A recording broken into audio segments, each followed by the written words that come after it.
Hello students, तो आज हम लोग बात करने वाले हैं कैप्सूल के बारे में।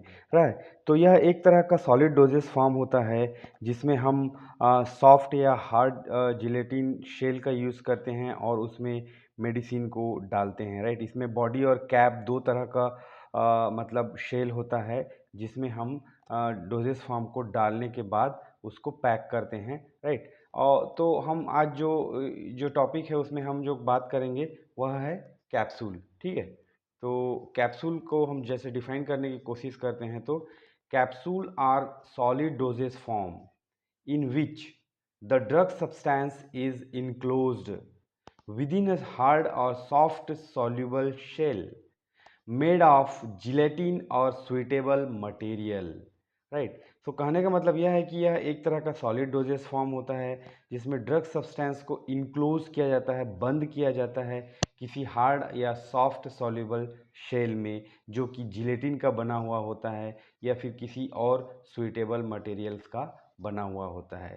राइट, तो यह लेटिन वर्ड से लिया गया है जिसका नाम है कैप्सूला। कैप्सूला का मतलब होता है स्मॉल बॉक्स, तो इसी का मतलब है जो हम उसको स्मॉल बॉक्स में, स्मॉल शेल में किसी ड्रग को बंद कर देते हैं ताकि वह जो भी अनप्लेजेंट या बिटर टेस्ट वाले ड्रग हैं उनको स्वेल करने में, उनको कंज्यूम करने में आसानी हो सके। राइट, तो इसमें जो फर्स्ट आता है वह है hard gelatin capsules. Right, it consist of two piece in the form of cylinders closed at one end. The shorter piece is called the cap, and this cap fits over the open end of the longer piece called the body. So the drug substance is placed in the body and the cap are slided over it। ठीक है, तो मतलब कहने का मतलब दो piece होता है यहाँ पे, कैप और बॉडी, है ना। तो उसमें जो सिलेंडर शेप में रहता है जैसे कि यहाँ पे आप देख सकते हैं, है ना। तो इसमें क्या होता है, जो शॉर्टर पीस है जिसको कैप बोलते हैं, ये shorter piece is called cap, यहाँ पे इसको बोलेंगे कैप। ओके, और ये cap, this cap fits over the मतलब over the end of this, यहाँ पे end of the longer piece, this is the longer piece, longer piece this is called body, है ना, इसको बॉडी बोलेंगे। So the drug substance is placed in the body, यहाँ पे उस drug को रखेंगे और the cap is slide over the, over it, okay, into the body. अब हम बात करेंगे production of hard gelatin capsule के बारे में। तो यह है आपका next, production of hard gelatin capsule shell. ठीक है, तो इसमें जब हम बात करेंगे तो पहला पॉइंट इसमें जो होने वाला है वह है preparation of gelatin solution. Gelatin derived from animal collagen tissue is dissolved in water and heated to form homogeneous mixture. Plasticizer glycerin can be added to adjust the flexibility। तो यहाँ पे जब हम जिलेटिन सॉल्यूशन बनाते हैं, जो कि gelatin हमको एनिमल के कोलेजन टिश्यू से मिलता है, उसको हम वाटर में या फिर किसी सुइटेबल सॉल्वेंट में डिज़ोल्व करेंगे, है ना, और उसके बाद उसको हीट करेंगे ताकि एक होमोजीनस मिक्सचर मिल जाए। अगर ज़रूरत पड़े तो हम उसमें ग्लिसरीन डाल सकते हैं जो कि एक तो प्लास्टिसाइजर है, ताकि हम उसके फ्लेक्सिबिलिटी को मेंटेन कर सकें, उसकी विस्कोसिटी को मेंटेन कर सकें, है ना। दूसरा पॉइंट है इसमें डिपिंग, बहुत ही इंपॉर्टेंट प्रोसेस है यहाँ पे dipping. Stainless steel pins, that is called a dipping pins, are dipped into gelatin solution। Pins are shaped like body and cap।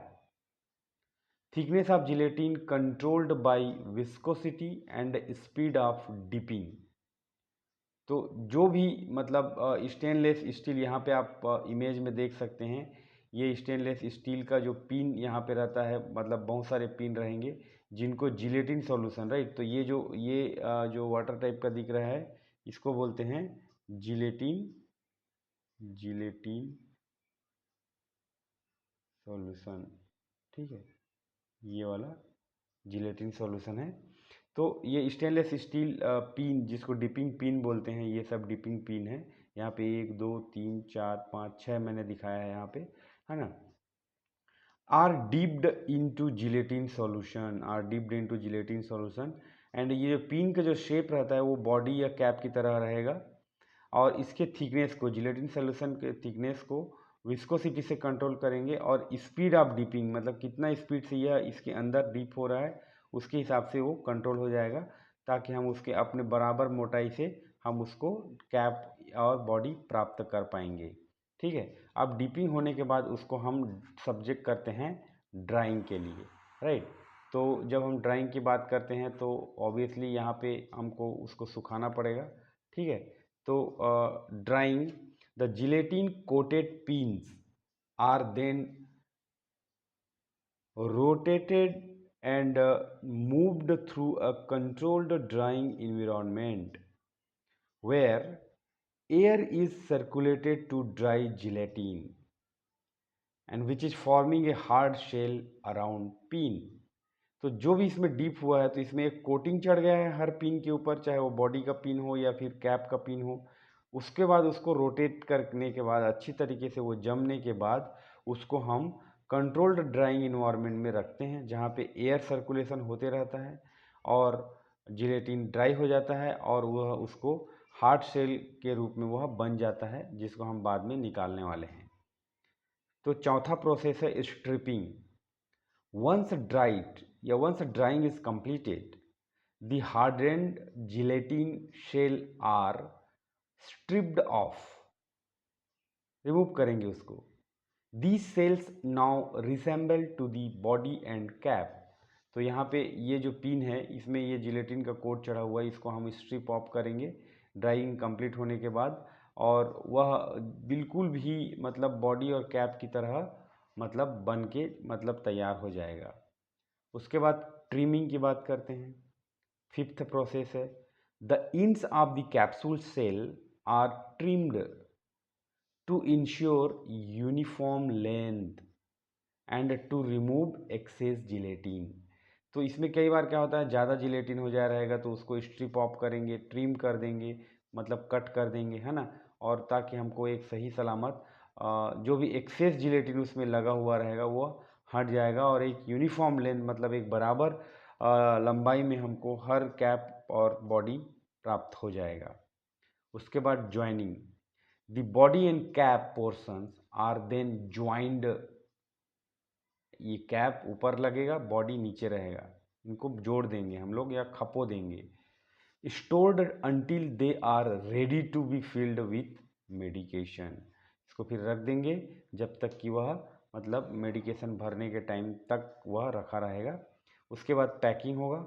Empty capsule shells are packed and shipped to the pharmaceutical companies for further uploading of the doses form और active pharmaceutical ingredient, right. तो यह है आपका capsule chapter, ठीक है, जिसको बहुत ही simple language में समझाने की कोशिश की गई है। यहाँ पे आपको डेफिनेशन को ध्यान देना पड़ेगा और बहुत सारे जो स्टेप्स हैं 7 या 8 स्टेप्स हैं production of hard gelatin capsule shell के बारे में, उसके बारे में आपको मतलब समझाना पड़ेगा। ठीक है, यह नोट्स आपको टेलीग्राम चैनल में मिल जाएगा, लिंक मैं डिस्क्रिप्शन बॉक्स में दे दूंगा।